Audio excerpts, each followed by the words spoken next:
சாயி சரணம் நவகரணம் பயஹரணம் சாயி சரணம். இந்த சேனலை சப்ஸ்கிரைப் பண்ணிக்கோங்க, நீங்களும் நல்லா இருப்பீங்க. இன்னொரு விஷயம் வந்து குருமார்கள் அப்படின்னு சொல்லக்கூடியது பார்த்தீங்கன்னா, இந்துக்கள் ஒரு குரு இருப்பார், காஞ்சி சங்கராச்சாரியார். அதே மாதிரி நீங்க சீக்கிய மதத்துக்கு பார்த்தீங்கன்னா அங்க ஒரு குருமார் இருப்பார், குருநானக்னு சொல்லுவாங்க. இஸ்லாமியருக்கு நபிகள் நாயகம், கிறிஸ்தவருக்கு இயேசு. ஆனா அனைத்து மதங்களும் ஏற்றுக்கொண்ட ஒரே குரு நம்ம பார்க்கலாம். அனைத்து மத குரு எல்லாருமே இங்க ஜாதி மதம் இனம் மொழி வேறுபாடின்றி சாய்ராம் ஜெயா வந்து ராஜ்கான் போறாங்க. ஏழை பணக்காரன் அந்த வித்தியாசமே இல்லாத கோவில் வந்து வழித்துணை வண்டலூர் பாபா கோயில் மட்டும்தாங்க. மற்ற கோவில்களில் பார்த்தீங்கன்னா அந்த ஸ்டேட்டஸ், இவர் இந்த ஸ்டேட்டஸ்ல இருக்காரா, இவருக்கு ஏற்ற மாதிரியான பூஜை புரஸ்காரங்கள் அப்படின்னு. இங்க மட்டும் ஆண்டானா இருந்தாலும் சொல்ற, அரசனா இருந்தாலும் ஒரே மரியாதையை கொடுத்து. நான் பிச்சைக்காரன் பேசுறோட பேசிட்டு நிச்சயமா எனக்கு நேரம் கிடைக்கும், அவ்வளவுதான். அது வந்து மிக சிறப்பான ஒரு விஷயத்த நான் வந்து பாக்குறேன். ஒவ்வொரு எளிமையா இருக்கணும்னு நினைப்பேன். எளிமையா இருக்கு. நான் வந்து சில நேரங்கள பாக்குறப்போது நானும் ரொம்ப இதுவாக மாதிரி தோணும். இல்ல அது தானா இல்ல இல்ல இல்ல. அதே மாதிரி சாய்ராம்ஜி ஐயாவுடைய பெருமை இன்னும் 2-3 இருக்கு, நிறைய சொல்லணும் வந்திருக்கேன். என் பெருமையே சொல்லுவாங்க, அப்பா பெருமை. அப்பா சொல்ல சொல்லி தானே சொல்றேன், நானா சொல்லலையே. அப்பா எனக்கு உத்தரவிடுறாரு சொல்லுங்க. குறிப்பா பாத்தீங்கன்னா சாய்ராம்ஜி வந்து பழகுவதற்கும் நெருங்குவதற்கும் எளிமையானவர். ஒரு எத்தனை மணிக்கு தொலைபேசியில தொடர்பு கொண்டாலும் எந்த பிரச்சனையா இருந்தாலும் ஐயா கிட்ட தொடர்பு கொண்டு ரொம்ப சந்தோஷமா, அதை கவலைப்படாதீங்க, அது மாறிடும், அது நடக்கும். பாசிட்டிவ் எனர்ஜி வந்து நிறைய மக்களுக்கு கொடுத்துட்டு இல்ல, அழுதுகிட்டு வரவங்கள சிரிக்க வைக்கிறார். அதான் என் வேலை, அதான் முக்கியம். நான் ஏன் வேலை இல்ல, அவர் சொன்னாரு நான் செய்யறேன். அவர் என் உள்ளத்துல இருந்து அந்த இதயத்துல இருந்து சொல்றாரு, அழுதுட்டு வர அந்த பொண்ணு, இந்த பையன் அழுதுட்டு வரான், அவன் வந்து சிரிக்க வச்சு அனுப்ப வேண்டியது உன் வேலை. நீ என்ன பேசவே தெரியாது, பேசி அனுப்பு. அந்த அந்த அந்த பலூன் வெடிச்சிருக்கு இல்லையா, பெருசா இருக்க அந்த ஸ்ட்ரெஸ் பலூன், அதை முண்டூசி வச்சு குத்து உடைச்சு அனுப்பணும்ல. அது அவ்வளவு ஈஸி கிடையாது. பலூன் உடைக்கிற மாதிரி ஈஸி கிடையாது, ரொம்ப பெரிய விஷயம். அது அழுதுட்டு வரவங்க வந்து நம்ம காசு கொடுத்தா கூட வந்து நிறைவாகாது. நீங்க வந்து ஒரு 50,000 1 லட்சம் எடுத்து கொடுத்தா கூட 1 லட்சம் கொடுத்தான்னு சொல்லுவாங்க, அந்த அழுகையை நிறுத்த முடியாது. தைரியத்தை யாரும் கொடுக்க முடியாது, அவரால் தான் கொடுக்க முடியாது. அவரால்னா அவர் சாப்பிட்டா நீங்க கொடுக்குறீங்க எங்களுக்கு, அவரை நாங்க பார்க்க முடியாது, உங்கள் ரூபத்தில் நாங்க பார்த்தோம்.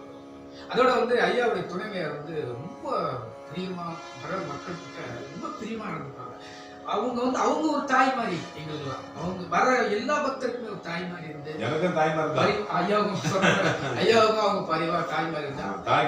அவருடைய மகன் வந்து அதுக்கு மேல ரொம்ப பொறுமையா நிதானமும், ஐயா கிட்ட இருக்கிற பொறுமை நிதானம் சாந்தம், அந்த குடும்பத்தை பாத்தீங்கன்னாவே எனக்கு என்னமோ பாபாவுடைய அருளால குடும்பம் நடக்குதுன்னு நான் நினைக்கிறேன். அதே மாதிரி எங்க அண்ணன் கூட அது மாதிரிதான்.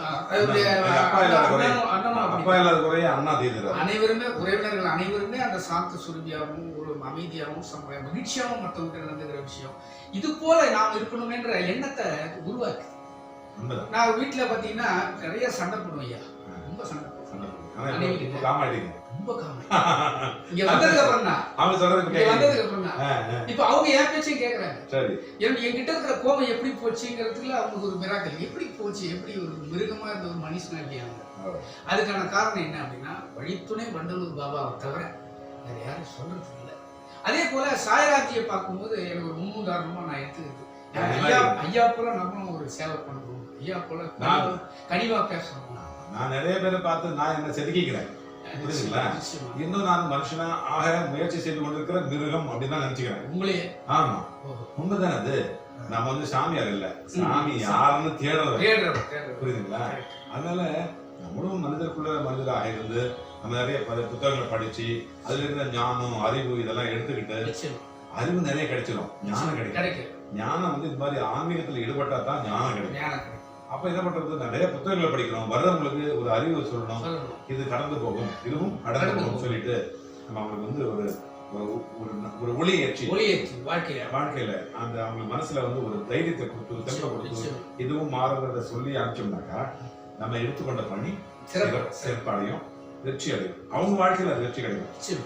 அவங்க சந்தோஷமா நம்ம எல்லாம் கமர்ஷியலா கிடையாது. நீங்க சொன்ன மாதிரி நோ கமர்ஷியல், வியாபார நோக்கம் இல்லை. யாருக்குமே பணம் வாங்குறது கிடையாது. நிச்சயமா நமக்கு நிறைய பணம் தேவைப்படுது, எக்கச்சக்கமா பணம் தேவைப்படுது. நிச்சயமா அவங்களுக்கு எல்லாம் இவங்களுக்கு எல்லாம் தேவைப்படுறது நமக்கு நிறைய பணம் தேவைப்படுது. கவனிக்கிறேன் ஆமா. என்னென்ன தேவை நீங்க பாப்பீங்க நிறைய அன்னதானம் ஆகட்டும் சரி, லைட் ஆகட்டும் சரி, நிச்சயமா கரண்ட் பில் இவ்வளவு அது அதெல்லாம் பரவாயில்ல, பணம் நிறைய தேவை. சத்தியமான வார்த்தை. ஆனா யாருக்கிட்டையும் 10 பைசா நான் கேட்கறது கிடையாது, கேட்டது கிடையாது, கேட்க போறது கிடையாது. அவங்களே கொடுத்து அவர் கொடுத்தாரு. ஐயா அவர் கொடுக்கறத இன்னைக்கு வந்து அன்னதானத்துக்கு ஆள் இல்லைன்னா 4 வாரத்துக்கு தொடர்ச்சியா ஆளே இருக்க மாட்டாங்க அன்னதானத்துக்கு. ஆனா நம்ம தான் பண்ணுவோம். இவ்வளவு பணம் இருக்கும், 10 ரூபா நோட்டு இருக்கும், மொத்தத்தையும் என்னன்னா 5000 வரும். ஆனா அதெல்லாம் வந்து நினைச்சு பொருட்டே இல்ல. இப்ப வந்து ஒரு உதாரணம் சொல்றோம், ஒரு ஆளுக்கு 1000 ரூபாய் தரணும், பணம் இல்லை என்கிட்ட. இந்த மாதிரி அன்னதானம் வந்து மளிகை சாமான ஏதோ சாமான் வாங்க அந்த ஆளுக்கு கடன் தரணும். அந்த ஆள் வருவாருன்னு தெரியும், அது வரைக்கும் தட்டுல பணம் சேரல. நான் 1 வருஷமா நான் என் சொந்த பணத்தை வச்சு அன்னதானம் பண்ணிட்டு இருந்தேன். அதுக்கு மேல வந்து என்கிட்ட பணமும் வந்து நெருக்கடியா இருந்தது. வரவங்க சொல்றாங்க, நீங்களே பண்றது அன்னதானம் கிடையாது, நீங்க ஒரே ஆள் பண்றது அன்னதானம் கிடையாது, எல்லாரும் சேர்ந்துதான் பண்ணணும், ஊர் கூடி தான் சேர்ந்து சொன்னாங்க. சரி, அது எனக்கு வந்து ஒரு வசதியா போச்சு. அப்படி பணம் இல்லாததுக்கு அது ஒரு சந்தோஷமாயிடுச்சு. சரி, இப்படிதான் பண்ணணும் போது அப்படி ஆகி போச்சு. அது உண்மையா தானே, இயற்கையாயிடுச்சு. அதுக்கு பிறகு என்ன ஆச்சுன்னா, இப்ப இந்த நான் ஒரு 1000 ரூபாய் கடன் கொடுக்க பாருங்க, அந்த ஆள் வந்துட்டாரு. அங்க வரும்போதே நான் பார்த்துட்டேன், 1000 ரூபாய் தரணும், எனக்கு என்ன பண்றது தெரியல, பார்த்துட்டு போய் சாமி கும்பிட்டு வாங்கன்னு சொன்னேன். ஒண்ணும் சொல்லல, என்கிட்ட பணம் இல்லைன்னு சொல்லல, போய் சாமி கும்பிட்டு நீ வாங்க அப்படின்னு சொன்னேன். அவர் போய் சாமி கும்பிட்டுறாரு. இன்னொரு ஆள் வராது, அன்னதானத்துக்கு ஒரு 1000 ரூபாய் வச்சுக்கன்னு சொல்றாரு. அன்னதானத்துக்கு ஒரு 1000 ரூபாய் வச்சுக்கன்னு சொன்னார். அவர் வந்த உடனே இந்த பணத்தை எடுத்து கொடுக்க முடியுது. யார் கொடுத்தது? அவர் வர சொன்னது யாரு? இதை செய்ய சொன்னது யாரு? உண்பவன், உன்னை பார்த்து கொண்டிருப்பவன், உன்னை கொடுத்தவன், 3 பேருமே ஒரே ஆள் தான். நீங்களும் நானும் ஒரே ஆள் தான். ஆனா இங்க உடலளவு வேற பாக்குறாங்களே, அவங்களும் அதுதான். எல்லாருமே இந்த பிரம்மஸ்வரூபத்தினுடைய ஒரு அங்கம் தான், ஒரு துளி தான். நம்ம உடம்புல கோடிக்கணக்கான செல்கள் இருக்குது, அதுவும் உயிர் தான். அந்த உயிருக்கு நம்ம தான் தலைவன். அந்த உயிருக்கு உணவளிப்போம் நம்ம தான். நம்ம சாப்பிட்டா அதுக்கு உணவு போகுது, அதுவும் சாப்பிடுது. அது வந்து கெட்ட இதுவா இருக்கலாம், கெட்ட திசுக்களா இருக்கலாம், நல்ல திசுக்களா, எல்லாத்துக்கும் உணவு போகுது. ஆக நம்ம தான் அது கடவுள். ஆக இந்த உடம்புல எவ்வளவு திசுக்களுக்கு என்ன உணவு அளிக்கணுமோ, அந்த எந்த உணவு எது அதிகமா உருவாகுதோ அந்த மனிதன் நம்ம உருவாயிடும். நீ என்னமாக நினைக்கிறாயோ அதுவாக ஆக கடவாய். சோ நீ வந்து நிறைய அந்த திசுக்களுக்கு சாப்பாடு போட்டு கெட்ட திசுக்களை, கெட்ட எண்ணங்களை வளர்த்துக்கிட்டா நீ கெட்ட மனிதனா.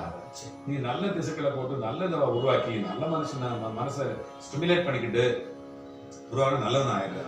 நீ நல்லவனா இருந்தா கடவுளுக்குள்ள, நீ கெட்டவனா இருந்தா சாத்தான இப்படி ஆயிரும். ஸோ இதை நம்ம சொல்லி அனுப்பிச்சோம்னாங்க அவங்க எல்லாம் வந்து சந்தோஷமா போறாங்க. ஆஹா, கொஞ்சம் நம்ம வாழ்றதுக்கு வழி இருக்கு அப்படின்னு தெரிஞ்சுக்கிறாங்க. பாதை இல்லாதவங்களுக்கு பாதை தெரிஞ்சுக்கிறாங்க. ஸோ நீங்க நிறைய பார்த்துருப்பீங்க, அனுபவிக்கப்பட்டிருப்பீங்க, எல்லாம் நேரடியா பார்த்துருக்கீங்க. அதுதான் அந்த ஆர்வத்தின் வெளிப்பாடு தான். நாமும் வந்து ஐயாவை பற்றி சொல்லணும் அப்படின்னு மனசுல 2-3 நாளா ஒரு அரிச்சுது. அவர் ஐயா வந்து தொடர்புன்னா, ஐயா கொஞ்சம் எப்பவுமே கொஞ்சம் பிஸியான ஆளு. நம்ம கேட்டா ஒத்துப்பாரான்னு தான் நினைச்சேன். நேரம் கிடைக்குமான்னு பார்த்தேன். நீங்க வாங்க, தாராளமா வாங்க, தொலைபேசி தொடர்பு கொண்டு நீங்க எப்போனாலும் வாங்கயா அப்படின்ட்டு. அது இன்னைக்கு நேரம் கிடைச்சது. இன்னொரு பக்தர், உலகளாவிய சாய் பக்தர் சொந்தங்கள் எல்லாரும் சொல்றதுன்னா, வழித்துணை வண்டலூர் பாபா கோயிலுக்கு நீ எந்த உலகத்துல எந்த மூலையில இருந்தாலும் சரிங்கய்யா, ஒரு முறை ஐயா வந்து தரிசனம் பண்ணுங்க. வர முடியலன்னா நீங்க ஐயா வந்து நேரடி ஒளிபரப்பு பண்றாங்க, ஐயாவுடைய ஆராதனைகளை, ஐயாவுடைய பஜன்ஸுங்க பார்த்து ஐயா கிட்ட உங்களுடைய குறைகள் அனைத்துமே நீங்க அந்த ஆராதனையில இருப்பீங்க. இல்ல, நான் வந்து ஒரு ஊழியனா இருக்கிறேன். ஐயா வந்து இல்ல சேவை ஊழியனா. பாபாவிற்கு நான் சேவை ஒரு ஊழியன் தான். பாபாவுக்கு நான் சேவை செய்ய. சட்டத்தின் முன் அனைவரும் சமம். சாய் பாபாவின் முன் அனைவரும் சமம் இருப்பினும் அந்த ஒளிபரப்பு நிகழ்ச்சிகளை தவறாம பாருங்க. உங்க குடும்பத்துல இருக்கிற அனைத்து பிரச்சனைகளாக, கடன் பிரச்சனை, நோய் பிரச்சனை, இன்னும் பலவித தோல்வி பிரச்சனை அனைத்துக்குமே நிவர்த்தி வந்து வழித்துணை பாபா கோயில்ல அவசியமா கிடைக்கும். நான் ஏற்கனவே பேட்டியில சொன்ன மாதிரி 16 செல்வங்களும் கிடைக்கிற ஒரே இடம் வழித்துணை பாபா கோயில் தான். மற்ற கோவில்ல இருக்கு, பாபாவுடைய அருள் இருக்கு, அதோட கிரேஸ் இருக்கு. ஆனா நீங்க இங்க வந்தீங்கன்னா எந்த டிபார்ட்மெண்ட் உங்களுக்கு வீக்கா, அந்த டிபார்ட்மெண்ட்ல உங்களை சீஃப் ஆயிட்டு.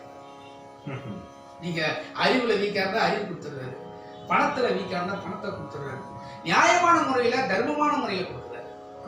அதுதான் அங்க பெரிய விஷயம். அடுத்தவருடைய பணத்தை வாங்கி கொடுக்குறதோ அடுத்தவருடைய இது இல்லை. அப்புறம் வந்து சாய்ராம் கிட்ட நான் வந்து என்னுடைய மிகப்பெரிய ஒரு ஆதங்கம் என்னன்னா, என்னுடைய தாயார் வந்து ஒரு வருடம் முன்னாடி இறந்துட்டாங்க. சாய்ராமிக்கு தெரியும். அவங்களுடைய சொத்துன்னு சொல்லக்கூடியது வந்து பல்லாவரம் பகுதியில் ஒரு வீடும் ஒரு இடமும் இருக்கு. அது கொஞ்சம் இப்போ தொல்லைகள் கொடுத்துட்டு இருந்தாங்க இடையில. ஐயா கிட்ட வந்து நான் சொன்னேன், ஐயா இந்த மாதிரி இருக்குது, இல்லை அது உங்களுக்கு தான் கிடைக்கும், உங்களுடைய மகனுக்கு தான் கிடைக்கும்னு சொல்லிட்டு ஒரு 2 நாள் முன்னாடி எனக்கு போனேன்.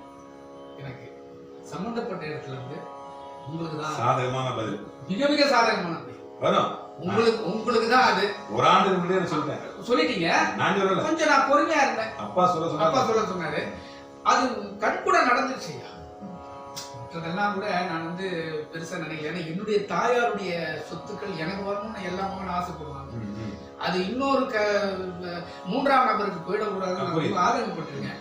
அப்ப ஐயா சம்பாதித்த சொத்து தாயார் வேலை இருந்தது, அது வந்து இன்னொருத்தருக்கு யாரோ ஒருத்தருக்கு இல்லீகலான ஒரு ஆளு போகக்கூடாது அப்படின்னு நீங்க ப்ரே பண்ண அந்த பிரார்த்தனை வந்து அப்படியே இருந்தது. பிரார்த்திக்க ஐயா கிட்ட பார்க்கும் போதெல்லாம் சொல்லுவேன். ஐயா வந்து ஐயா வியாழக்கிழமை சந்திப்பு சொல்லுவாரு, உங்களுக்கு அந்த வீடு வரணும் அப்படின்ற வேற எதுவும் சொல்லுவாங்க. 2 நாள் முன்னாடி ஒரு செய்தி, உங்களுக்கு தான் அது நடைபெற போகுது அப்படின்னா அந்த ஒரு செய்தியை கேட்டதுமே நிச்சயமா அந்த ஒரு செய்தி கேட்டதுமே ஐயா கிட்ட அதை பகிர்ந்து மட்டும் இல்ல, ஐயாவை நம்பி வருகிற அனைத்து பக்தர்களுக்கும் நான் சொல்லணும், பக்தர்கள் தெரிஞ்சுக்கணும். பக்தர்கள் இது போல பக்தர்களுக்கு எத்தனையோ குறைகள் இருக்கலாம், அவங்க தெரிஞ்சுக்கணுன்றதுக்காகவே இன்னைக்கு வந்து நான் வந்து என்னுடைய கருத்து தெரிவிச்சிருக்கேன். நிச்சயமா ரொம்ப சந்தோஷம். இதுல எப்படின்னா நான் சொல்றது எல்லாருக்குமே வந்து நல்ல இடம், வரவங்களுக்கு எல்லாருமே நல்ல இடம், ஒரு பாசிட்டிவ் பெல் தான்.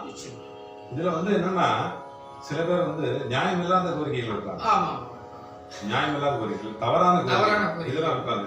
அது நான் நல்லா ஆகாதுன்னு சொல்ல முடியுமா? நல்லா ஆகும்னு சொல்லிடுவேன். எனக்கு தெரியாது நல்லா ஆகாதுன்னு. எனக்கு வந்து அப்பா உணர்த்துவார், நம்ம ஹிருதயத்துல உட்காந்துக்கிட்டு இன்ட்யூஷன்ல சொல்லிடுவார், நம்ம இன்ட்யூஷன்ல சொல்லிடுவார். ஆனா அந்த பிள்ளைக்கு தவறான விஷயம் இது, நீ போற பாதை தவறானது அப்படிங்கிறது எப்படி உணர்த்துறது? அதை வந்து உட்கார வச்சு இதுல போனா உனக்கு வந்து பிரச்சனைகள் வரும், இதுல போனா நல்லது கிடைக்கும் அப்படிங்கறத சொல்லாம உணர்த்துறது. நம்ம சொல்லலனா கூட அவரே உணர்த்திட்டு அடுத்தடுத்து வரக்கூடிய நாட்கள்ல அவங்க வந்து விஜயம் செய்யும் போது, அப்பா வந்து தரிசனம் பண்ணும்போது அவங்களே மாறி சொல்லுவாங்க, எனக்கு ஏதோ நல்லதுதான் அது தள்ளி போச்சு, எனக்கு நல்லதுதான் வந்து இது மாதிரி ஆச்சு அவங்களே சொல்லிட்டு, அதுக்கப்புறம் நீங்க சொல்லிட்டீங்க, நீங்க சொல்லும் போதே எனக்கு தெரியும், நீங்க சொல்லும் போதே எனக்கு தெரியுன்றத அவங்க சொல்லி அதை திருப்தி அடைஞ்சு நம்ம இந்த பாதை தான் நமக்கு நல்ல பாதைங்கிறத அவங்க ஏத்துக்கிட்டு அவங்க வந்து சந்தோஷமா இருக்கிறது வந்து அப்பா முடிச்சு கொடுத்துருவாங்க. அதுதான் வந்து இவர்கிட்ட சிறப்பு.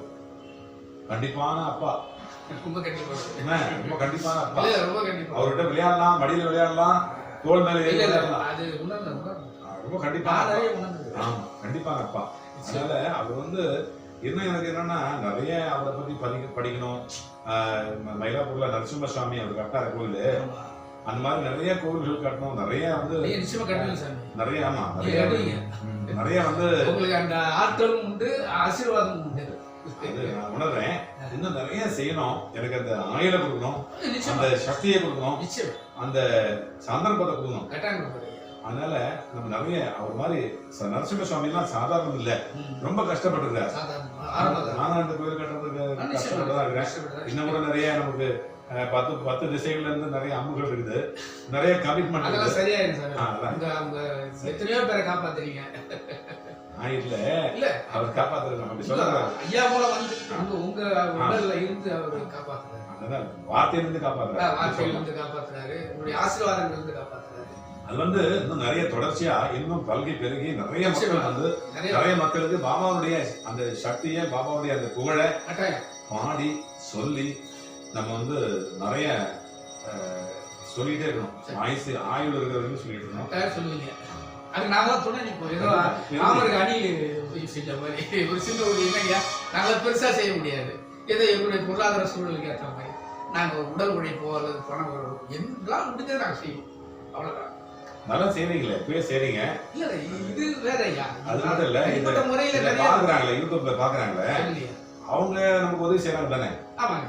அவங்க பார்த்தாதான் நமக்கு வந்து ஒரு இன்ட்ரெஸ்ட், இன்வால்வ்மெண்ட், ஒரு உற்சாகம், ஒரு இதை செய்யணும், தொடர்ச்சியா நம்ம செய்யணும் எண்ணம் வருது. மேல கோவிலுக்கு வர்றவங்க ஒரு 2000 பேர் வச்சுங்களேன். கோவிலுக்கு வர்றவங்க தொடர்ச்சியா வர்றவங்க, இல்ல ஃப்ளோட்டிங்ல வர்றவங்க, புதுசா வர்றவங்க, பழைசா இருக்கிற பக்தர்கள் இல்லாம இப்ப யூடியூப்ல பாக்குறாங்க இல்லையா, யூடியூப்ல தொடர்ச்சியா பாக்குறவங்க இருக்காங்க, புதுசா வரவங்க இருக்காங்க. புதுசா வந்து சப்ஸ்கிரைப் பண்ணிட்டு அதை பார்த்து அப்பா நிறைய யூடியூப் சேனல் இருக்குது, நம்மள மாதிரி நிறைய சேனல் இருக்குது. ஆனா நம்மளத வந்து ஆர்கானிக்கா வளருது, ஆர்கானிக்கா இயற்கையா வளர்ந்துட்டு போகுது, மனசுக்குள்ள போகுது, நதி மாதிரி போயிட்டு இருக்கு. நம்ம வந்து ஆடினா ஆடுறோம், பாடினா பாடுறோம், இன்னைக்கு சிவப்பு ட்ரெஸ் போட்டுப்பேன், நாளைக்கு வெள்ளை ட்ரெஸ் போட்டுப்பேன், நாளைக்கு கம்பி கடிப்பேன், என்னன்னா இந்த குரூஸ் மாதிரி பண்ணிட்டு இருக்கிறான்னு நினைப்பாங்க சில பேர். வாய்ப்பு இருக்குது. ஏன்னா ஒரு ட்ரெஸ்ஸா போட்டு மாட்டுறான், ஊர்பட்ட ட்ரெஸ்ஸா போட்டுக்கிறான், ஊர்பட்ட பேச்சு பேசுறான், ஒரு நாளைக்கு பாட்டு பாடுறான், ஒரு நாளைக்கு ஆட்டம் பாடுறான், ஒரு நாளைக்கு மாந்திரிகம் பண்றான், ஒரு நாளைக்கு தாந்திரிகம் பண்றான் அப்படின்னு நினைக்கிறது வாய்ப்பு. அவர் என்ன சொல்றாரு, அதாவது நான் தாடி வச்சுக்கலாம். நிறைய பேர் சொல்றாங்க, நீங்க வந்து ஒரு மீடியாவுக்கு ஒரு நண்பர் சொன்னாரு, என்ன சொல்றாருன்னா, நீ தாடி வச்சுட்டு நீ வந்து கம்பெனி கட்டிட்டீங்கன்னாக்கா உன்னை பார்த்தோடனே அப்படியே ஆசீர்வாதம் பண்ணலாம், நீ ஒரு அப்படியே ஊந்துருவாங்க அப்படின்னு சொல்றாரு. அப்படின்னு சொல்றாரு ஒரு ஆளு. எனக்கு என்னன்னா, எங்க ஆள்ல ஊந்து எனக்கு என்ன ஆகுது, எவ்வளவு பேர் வந்து விழுறாங்க, நம்ம வந்து நீங்களா தெரியும், நீங்களே சொல்லுவீங்க, அறிவிக்கணும். அதாவது ஆரத்துக்கு அப்புறம் நம்ம உட்காரும் போது விபதி மட்டும் தான் வைக்கணும், யாரும் காலில் விழக்கூடாது. யாராவது நம்ம கால வந்து நமக்கு புகழோ, அது வருமானமோ, அது ஆரோக்கியமோ, ஐஸ்வர்யமோ வர்றதில்லை. இன்னும் சொல்லுவாங்க சில பேர், அவங்க பாவம் எல்லாம் உங்களுக்கு ஒட்டிடும் சொல்லுவாங்க. அதுக்கு நான் தைரியமா இருக்கிறேன், அதுக்காக வந்து கிடையாது. அவங்க பாவத்தை நம்ம போக்கினாங்க. எப்படி ராமானுஜர் வந்து மந்திரத்தை சொன்னா உங்களுக்கு பாயம் வந்துடும் அப்படின்னு சொல்லி கூட அவர் குரு வந்து திருக்கோஷ்டியை நம்பி சொல்லி கூட அந்த மந்திரத்தை உடனே எழுதி கோபுரத்து மேல இருந்து போட்டாரு. எனக்கு பாவம் வந்த அப்புறம் நான் நரகத்துக்கு போறேன், பல்லாயிரக்கணக்கான சொந்தங்கள், பல்லாயிரக்கணக்கான பக்தர்கள் வந்து சொர்க்கத்துக்கு போறதுனால நான் ஒருத்தர் நரகத்துக்கு போறது தயாராக இருக்கிறேன். அந்த மாதிரி என் காலில் வந்து எனக்கு ஏதாவது ஆயிடுச்சுனா கூட அதை பத்தி எனக்கு கவலை இல்லை. இருந்தாலும் கூட காலில் ஒருத்தர் வந்து விழுறது வந்து தவிர்க்க வேண்டியது. எல்லாருமே ஆன்மாதான், எல்லாமே எனக்கு ஈக்குவலா இருக்கலாம், நம்மளோட அது எனக்கு இல்ல, நம்மளோட ஈக்குவலா இருக்கலாம், அதோட ஒருபடி மேல இருக்கலாம், சொல்ல முடியாது. வயசுலயும் சரி, அனுபவத்திலும் சரி, ஆன்மீகத்திலும் சரி, அருள் நிறையிலும் சரி அதிகமா இருக்கலாம். ஆனா வந்து அவங்க கால விழுறது வந்து தவிர்க்கப்பட வேண்டிய விஷயம்.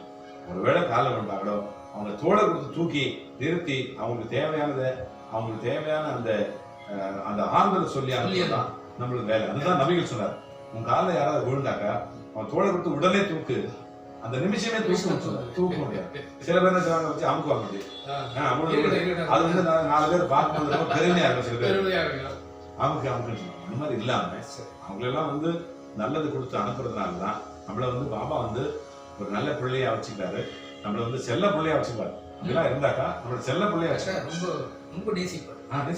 அவர் நம்ம மனசுல இருப்பாரு, நம்ம மனசுல உட்கார்ந்து அவனுக்கு இதை சொல்லு, இவனுக்கு கொடு, அப்படின்னு சொல்லி சொல்றாரு. அதனால சக்சஸ் வரும் தானாவே. அதை விட்டு நம்ம வந்து அதை பண்றேன் இதை பண்றேன், எனக்கு வந்து விபதி வர வைக்க முடியும், விபதி வர வச்சு ஒரு மேஜிக்.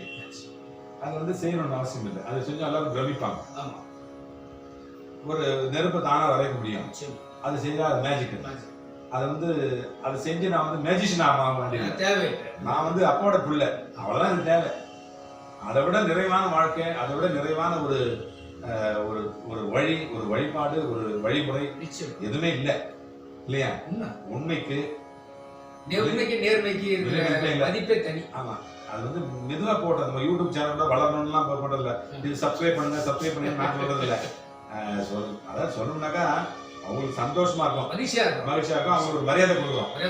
அவங்க இப்ப வந்து 30,000 பேர் வந்துருக்காங்க நம்ம இதுக்கு. நம்ம இப்போதைக்கு இந்த நிலைமைக்கு இந்த 10ஆம் தேதி இன்னைக்கு ஜனவரி, இன்னைக்கு வந்து 30,000 பேர் இருக்கிறாங்க 2021. இன்னைக்கு நான் சொல்றேன் 30,000 இன்னைக்கு கணக்கு. இப்போ வந்து இதை வந்து தொடர்ச்சியா வளர்ந்துட்டே இருந்தாக்கா இதை பார்த்து இது வந்து ஆர்கானிக்கா வளருது. நான் தான் வந்து இப்ப இது யூடியூப் எடிட்டர் கிடையாது முதல்லலாம், இப்பதான் எடிட்டர் நல்ல நண்பர் வந்திருக்காரு. முதல்லலாம் எடிட்டர் கிடையாது. கிட்டத்தட்ட ஒரு 1000 பதிவுனாக்கா ஒரு முக்கால்வாசி பதிவு வந்து எடிட்டரே கிடையாது. எடிட்டரே இல்லாம சும்மா நான் செல்ஃபி எடுத்துட்டு நான் பாட்டு பேசிட்டு இருப்பேன், ப்ரேயர் பண்ணிருப்பேன். நல்லா பாத்துக்கோங்க. நல்லா பழைய பதிவெல்லாம் பார்த்து பழைய பதிவெல்லாம் பார்த்து நீங்களாவே அதனால என்ன போலியே வேண்டாம். நம்மளுக்கு ஆர்கானிக்கா நம்ம என்ன சொல்லணுமோ என்ன நினைக்கிறோமோ அது வந்து ஃப்ளோ வந்துகிட்டே இருக்கும், சொல்லிட்டே இருக்கும். அவங்க நான் நல்லா பார்க்கணும், என்ஜாய் பண்ணிட்டோம். இது வந்து அப்பாவுடைய கூட தான் பாடுறான் இந்த பையன், இந்த புள்ள சாய அப்படின்னு நினைக்கணும், தப்பு கிடையாது. என்ன சொல்றீங்க? அதனால நதி மாதிரி போயிட்டே இருக்கட்டும். அவங்க பார்த்து சந்தோஷம் அடையட்டும். அவங்க வந்து ஒரு நிமிஷம் பார்த்தாலும் சரி, அவங்க தூக்கம் வராத சமயத்துல பார்த்தாலும் சரி, அவங்க படுத்துட்டு இருக்கும்போது பார்த்தாலும் சரி, பிரயாணம் பண்ணும்போது பார்த்தாலும் சரி, ஒரு நம்பிக்கைய அப்பாவுடைய இன்னைக்கு வந்து எத்தனையோ மதங்கள் இருக்குது, எத்தனையோ இனங்கள் இருக்குது. எல்லாத்தையும் கடந்து மதம், இனம், ஜாதி, மொழி, நிறங்கள் எல்லாம் மறந்து வயதுகள் எல்லாம் தள்ளி போச்சு. இன்னைக்கு வந்து அப்பா இருக்கிறாரு, உட்கார்ந்து இருக்கிறாருன்னா அவர் வந்து எல்லா நாடுகளிலும் இருக்கிறாருனாக்கா காரணம் என்ன? எத்தனையோ ஆயிரக்கணக்கான ஆண்டுகளுக்கு முன்பாக திருப்பதி இருக்குது, ஸ்ரீரங்கம் இருக்குது, எல்லாம் இருக்குது. இயேசுநாதர் இருக்கிறாரு, அல்லா வந்தார் கடைசியா. இவளெல்லாம் வந்து தள்ளிட்டு இன்னும் முன்னுக்கு வராருன்னா என்ன அர்த்தம்? அப்பா வராருன்னா என்ன அர்த்தம்? கலியுக தெய்வம், வாழுகின்ற ஒரு வள்ளல், கடவுள். என்ன வேணுமோ எல்லா மதங்களுக்கும், அனைத்து மத மக்களுக்கும், ஜாதி மதம், இனம், மொழி வேறுபாடு செய்யறது. அதனாலதான் அவர் வந்து வளர்ந்து வர்றாரு. அவர் புகழ் பாடினா நம்ம புகழோட இருக்கலாம். நீங்க வந்துருக்கீங்க, ரொம்ப நல்லது, ரொம்ப சந்தோஷம். உங்களுடைய உள்ள கிடக்கைய நீங்க சொல்லும்போது நானும் சிலதெல்லாம் பேசிட்டேன். உங்களுக்கு நான் வந்து வாய்ப்பு கொடுத்தா இல்லையான்னு தெரியல, பேசுறதுக்கு வாய்ப்பு கொடுத்தா. நான் உங்க பேச்ச கேட்கறதுக்கே வந்தேன். ஏன்னா நீங்க என்னுடைய விஷயத்த நான் நேர்களும் பகிர்ந்துருக்கிறேன், உங்ககிட்டயும் பகிர்ந்துட்டேன். ஏன்னா நம்மளுடைய வழித்துறை பாபாவுடைய ஆற்றலும் அதனுடைய தனித்தன்மையும் இன்னும் போகணும் அப்படிங்கிறது என்னுடைய எவ்வளவு போதும். நம்ம வந்து வண்டி வச்சிருக்கோம், கெரசன்ல போற வண்டி இருக்குது, பெட்ரோல்ல போற வண்டி இருக்குது, டீசல்ல போற வண்டி இருக்குது, மாட்டு வண்டி இருக்குது, பென்ஸ் வண்டி இருக்குது, என்னமோ இருக்குது. நம்ம வண்டி ஏதோ ஒரு வண்டி, அந்த வண்டி போற வேகத்துல தான் இது போகும். மெதுவா போகட்டும், நல்லா போகட்டும், ஆனா கண்டிப்பா ரீச் ஆகும், போய் சேரும், போய் சேர்ந்துடும். அதனால அப்பா வந்து எல்லாரையும் ஆட்கொள்வாரு. இந்த பகுதியில் இருக்கிறவங்களுக்கு மட்டும் இல்ல, எந்த பகுதியில் இருந்தாலும் சரி, எந்த நாட்டில இருந்தாலும் சரி, எல்லா பகுதியில இருந்து அவர் வந்து நம்பிக்கை கொடுப்பாரு, நல்லது கொடுப்பாரு, நல்லது செய்வார். அந்த நம்பிக்கையோட நம்ம வந்து இந்த பதிவை முடிச்சுப்போம். அடுத்தடுத்து வரக்கூடிய பதிவுகள்ல இன்னும் நிறைய சிந்திப்போம், செயல்படுவோம். இந்த பிள்ளைங்களுக்கு எல்லாருக்கும் வாழ்த்து சொல்றேன், வணக்கம் சொல்றேன். அப்பா இருக்கிறாரு, தைரியமா இருங்க. பாபா தரிசனம், பாப விமோச்சனம், வியாழன் தரிசனம், விடியல் நிதர்சனம். மண்டலூர் வருபவர்கள் வழியெல்லாம் மறப்பார். ஜெய் சாய். இந்த சேனலை சப்ஸ்கிரைப் பண்ணிக்கோங்க, நீங்களும் நல்லா இருப்பீங்க.